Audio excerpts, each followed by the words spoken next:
Olá a todos, sejam muito bem-vindos ao nosso primeiro episódio da série Fertilidade em Pauta. Meu nome é Milene, sou responsável pelo marketing da clínica do Dr. Ricardo Beck e hoje nós vamos conversar com o Dr. Ricardo Beck, médico ginecologista e obstetra com área de atuação em reprodução humana, e também com a embriologista da clínica Elisângela Bomme. Juntos, os dois comandam a clínica desde 1998. A clínica fica dentro da maternidade Curitiba, o que é um diferencial da clínica, pois dentro de um hospital onde tem todos os serviços próprios ali para os pacientes, né? Vocês gostariam de falar um pouquinho mais sobre a clínica, doutor Ricardo? Bom, então, um breve resumo da vida, né? Terminei minha residência em 87, fui embora para os Estados Unidos, para o Hospital Johns Hopkins, onde nessa época a reprodução humana era incipiente no Brasil, estava começando, e fui aprender lá nos Estados Unidos, onde se fazia já diversos ciclos, onde se usavam tecnologias de ponta, e permaneci lá nos Estados Unidos por um período e voltei no início de 89, onde nós fomos convidados para permanecer na Faculdade Evangélica de Medicina pelo saudoso Dr. Augusto Fernando Beduschi. Esse foi um grande professor e ele era um incentivador da reprodução humana. O sonho do Dr. Beduschi era ter reprodução humana na faculdade. E ele pediu que eu montasse o serviço e montasse a cadeira de reprodução na faculdade. A gente conseguiu montar por um período, mas como a cadeira é uma subespecialidade, né, acabou sendo incorporada na ginecologia obstetrícia, onde a gente ficou até 2 anos e meio atrás. Então, depois que eu completei 30 anos, eu saí da faculdade, né? E isso foi muito bom, porque deu oportunidade da gente fazer reprodução humana para pessoas que não tinham condições. A gente fazia reprodução humana dentro do Hospital Evangélico no início. Então, a gente fazia de forma gratuita, conseguimos alguns resultados, não resultados tão bons quanto sonhávamos na época, mas foi uma boa experiência. Depois disso, daí montamos o serviço no hospital particular, na maternidade Curitiba. Aí a situação melhorou, novas tecnologias já foram incorporadas, novos recursos, um hospital onde nos cede o espaço, onde nós temos o serviço de anestesia. Hoje, para ter ideia, nós temos um apoio de, no mínimo, 3 anestesistas nos momentos em que nós estamos efetuando o serviço. Nós temos um hospital aberto 24 horas para os pacientes. Nós temos uma farmácia dentro do hospital, onde a farmácia dispõe de medicamentos. Às vezes termina o medicamento da paciente às 9, 10 horas da noite, ela não tem onde buscar medicação. Lá no hospital nós conseguimos a medicação. Nós temos enfermeiras no hospital, não é uma, são várias enfermeiras, em que podem dar assistência para essa paciente, aplicando medicação, né? E dispomos de médicos de plantão. Nós temos sempre um ginecologista de plantão no hospital. Esse médico dá atenção para os pacientes quando precisam. Às vezes, em início de gestação, é muito comum, a paciente tem dúvida, a paciente tem algum sangramento, então ela pode ir até a maternidade, onde nós temos laboratório de análises clínicas, nós temos serviço de ecografia com plantão, em emergência o plantão vai, o plantão faz a ecografia dessa paciente. Então, mudou muito para nós. O serviço dentro de um hospital, julgamos ser um diferencial interessante para essas pessoas, né? Temos o serviço de videolaparoscopia em emergências, em gestações ectópicas, que é a emergência na nossa área, né? Podemos atender essa paciente prontamente, né? Gerando menor dano para a reprodução futura dessas pessoas. Então, é assim que a gente vê o serviço hoje, dentro da maternidade, um hospital conceituado em Curitiba, fundado em 1974. Né? Então, ganhamos agora, esse ano, um prêmio de melhor maternidade de Curitiba, nos deixou muito honrado, né? Então, isso nos traz bastante orgulho, né? Sim, com muita dedicação. E o laboratório também fica lá dentro, onde a Elis comanda o laboratório, né, Elis? Desde 98, então, você está lá com o Sim, Dr. Ricardo, né? desde 98. Que bom. Então, hoje, nosso primeiro episódio, o tema é Não consigo engravidar. E agora? Então, eu acredito que a maioria dos pacientes chegam com essa dúvida, né? A primeira dúvida que vem quando os pacientes estão chegando na clínica buscando essa reprodução humana, é essa a pergunta que elas têm. E para a gente iniciar para falar sobre isso, o que é a infertilidade? Qual o conceito da infertilidade, doutor? Bom, a infertilidade é definida como a dificuldade de se obter uma gestação após 1 ano de tentativas. Essa é a definição clássica. Porém, eu acho que a pergunta que cabe é: quando a paciente deve procurar um serviço de reprodução? Quando a paciente deve nos procurar? A gente sabe que a reprodução, a capacidade de engravidar de uma mulher vai diminuindo gradativamente com a idade. Então, conforme a idade dessa pessoa, ela pode esperar um pouquinho mais ou um pouquinho menos. Então, hoje, acredita-se que até os 35 anos, até 1 ano, a pessoa pode aguardar tentando gestação de forma natural. Depois, se tiver um diagnóstico de alguma dificuldade, se a pessoa já sabe que tem alguma coisa como endometriose, fator tubário, trompas com algum tipo de problema, ou mesmo falhas de ovulação, aquelas moças com diagnóstico de ovário policístico, não adianta esperar 1 ano. Essa moça deve procurar o serviço assim que definir que quer engravidar. Por quê? Porque a cada mês que ela tenta a gestação e não consegue, gera frustração. E isso é uma complicação para a vida de uma mulher com desejo de gestação. A frustração é um fator que se soma à dificuldade. Não é mensurável. Ninguém consegue dizer, o seu estresse que provoca a sua dificuldade. Não funciona assim. Todo mundo que quer gestação e não engravida tem um nível de estresse. Às vezes, até antes, se preparando para engravidar, existe um estresse. Então, o estresse faz parte da vida de todo mundo. Atrapalha? Claro que atrapalha. Ninguém sabe o quanto isso vai atrapalhar. Então, para se evitar esse tipo de estresse, a cobrança social, a cobrança do próprio cônjuge, é muito mais confortável uma busca a um serviço de reprodução humana, né?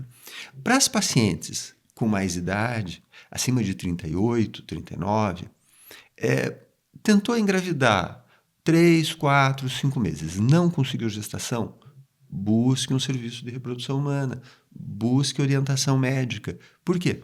Porque assim você tem capacidade de fazer exames não invasivos, exames tranquilos, exames que não exponham a paciente a nenhum tipo de risco, mas você obtém algum resultado, você obtém algum diagnóstico mais rápido, mais simples, e você abrevia um período de sofrimento dessas pessoas, né? Esse sofrimento é evitável na nossa área, né? Sim, sim. E não é como muitas pessoas falam, tem que relaxar, né? Não é assim que funciona, né? A gente tem que procurar saber o que está acontecendo. Então, procurar a reprodução humana nesse momento é essencial por isso, né? Porque vai procurar saber qual é a solução, qual é o caminho que ela deve seguir, né? E como que a gente consegue saber exatamente o período fértil da mulher? O período fértil tem características clínicas e tem características diagnosticadas via ecografia, por exemplo. Então, clinicamente, a gente sabe que uma paciente que tem um ciclo que varia de 25 a 32 dias, ela deve estar tendo ovulação. A ovulação ocorre 14 dias antes da menstruação.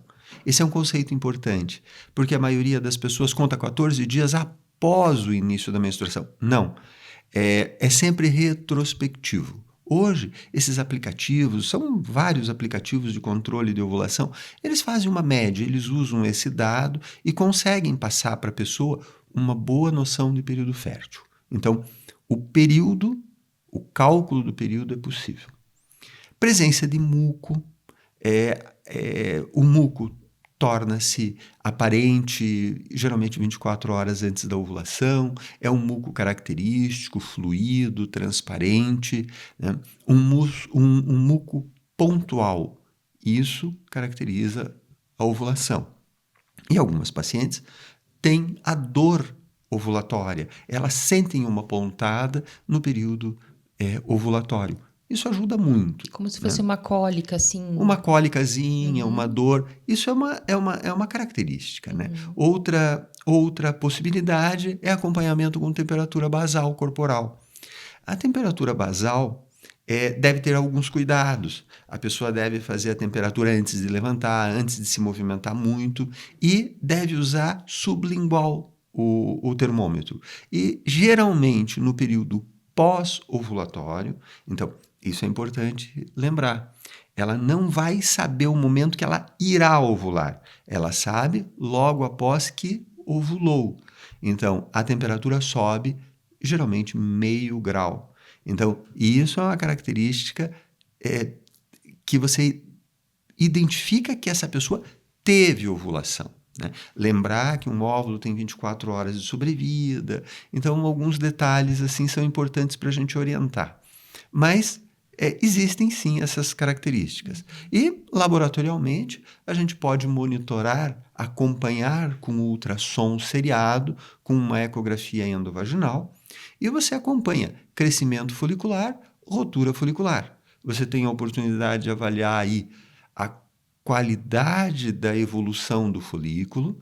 Um folículo cresce geralmente com uma média conhecida, ele deve romper num tamanho determinado, isso mostra um óvulo viável. Né? E a gente aproveita e orienta o período de relação para esse casal. Então, isso ajuda bastante a melhorar a chance de gestação naquele ciclo em que a pessoa está tentando. Sim, que seria o chamado namoro programado, né? Isso, Faz coito esse programado. acompanhamento e sabe o dia. A gente consegue ver o dia mais fértil da pessoa para poder ajudar nesse tipo de tratamento, né? E o que que prejudica a reserva de óvulos da mulher? Bom, toda menina nasce com os óvulos. Então, os óvulos são gerados na vida intrauterina. Então, quando uma menina nasce, ela já tem todos os óvulos que ela vai usar durante a vida. E quando ela tem a primeira menstruação, já existe uma grande perda dos óvulos em número do que ela nasceu. Então, ela tem uma média, quando ela inicia o período de fertilidade, o período de capacidade de engravidar, quando ela começa a ter menstruações. E aí, uma média de 300 a 400 mil óvulos, que serão gastos durante toda a sua vida. Então, uma boa qualidade de vida, manter peso corporal, manter hábitos saudáveis, isso melhora o desgaste desses óvulos, né? Diminui uma perda desnecessária. Então, fumar, utilização de álcool ou outras substâncias tóxicas, claro que afetam a qualidade dos óvulos que estão ali depositados no ovário. Isso, condições de vida normal. E, infelizmente, né, condições de doença, uso de radioterapia, uso de quimioterapia, todas as substâncias que possam atuar em cima do ovário irão destruir óvulos que estão ali depositados. E situações cirúrgicas, onde são retirados parte do ovário, onde é utilizado cautério nesse ovário. Isso destrói a reserva ovariana, destrói aqueles óvulos que estão ali. Então, isso vai diminuir a vida fértil dessa pessoa. Vale lembrar na tua pergunta, importante, E a gente ouve muito isso falar, mas precisa ser esclarecido para todo mundo. Uma indução de ovulação, uma medicação que é utilizada para essa pessoa ovular ou aumentar o número de óvulos naquele ciclo, não prejudica a reserva ovariana de ninguém.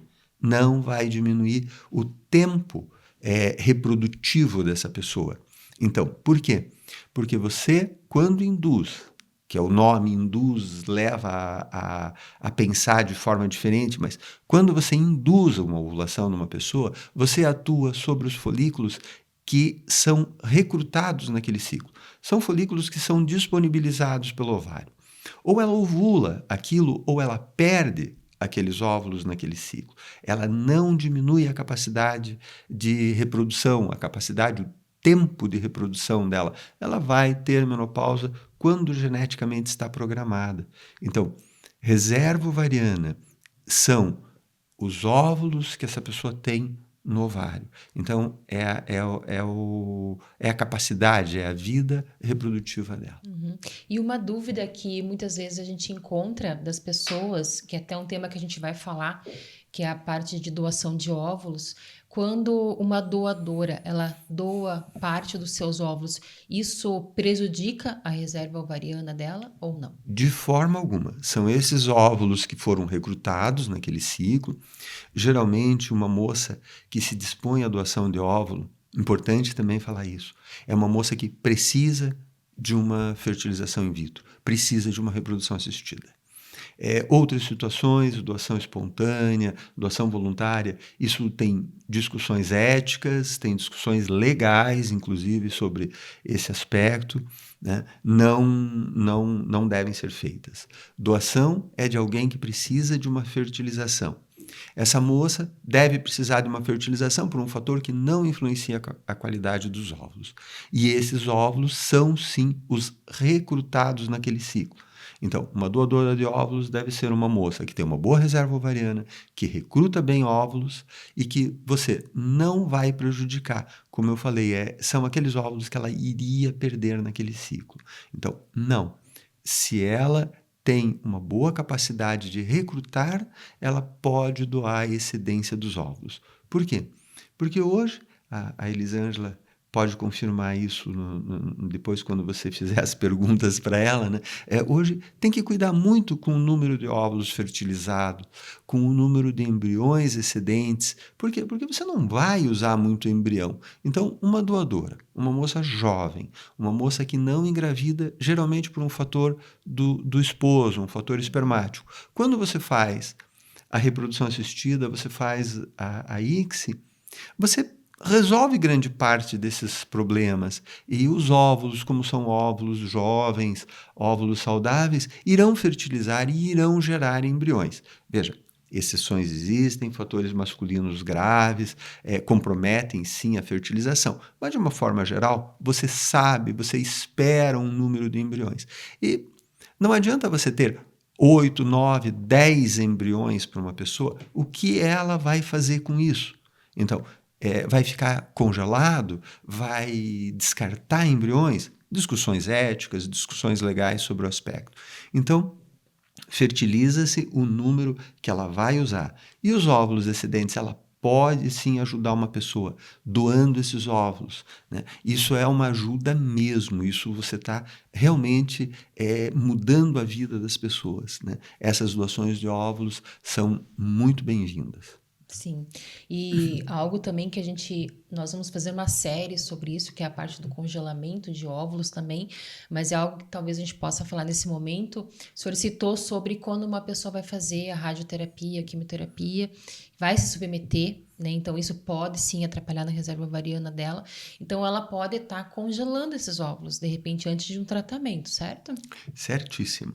A indicação de congelamento essa Uma das mesmo, né? indicações é essa, né? A gente consegue fazer um congelamento rápido, um preparo rápido para essas pessoas, né? São geralmente pessoas jovens. Hoje, a oncologia se evoluiu muito. Hoje, um diagnóstico de câncer não é como há 20, 30 anos atrás, era uma certidão de óbito que você dava para a pessoa. Não, hoje Tem muito nós recurso, né? temos muita gente que a gente congelou óvulos, nós temos muita gente que voltou, fez o descongelamento, tem nenê. Tem pessoas que têm podcast contando isso, que foram nossas pacientes, com nenê no colo, saudáveis, curadas. Então, teve um diagnóstico, é uma situação em que perde-se o chão, o fator emocional vai a zero, a pessoa fica horrível, mas aí entra o papel do médico, o papel do companheiro, vai lá e congela.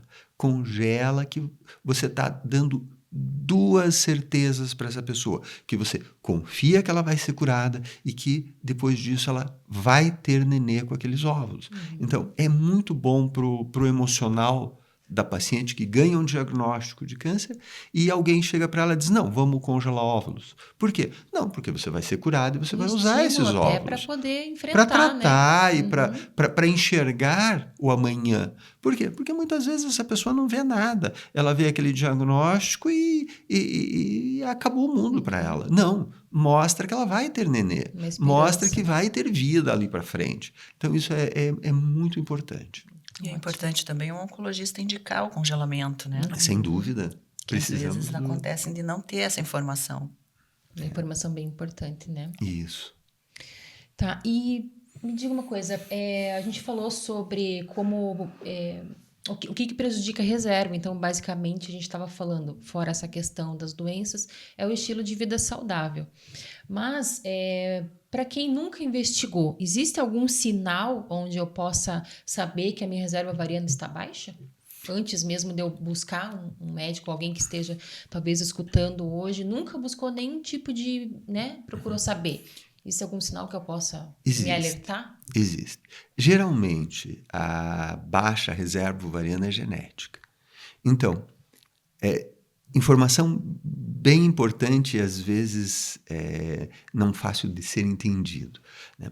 Mas aquela menina que menstrua tarde, 16, 17 anos, e se ela tiver um histórico de mãe que teve menopausa precoce, ela tem baixa reserva ovariana.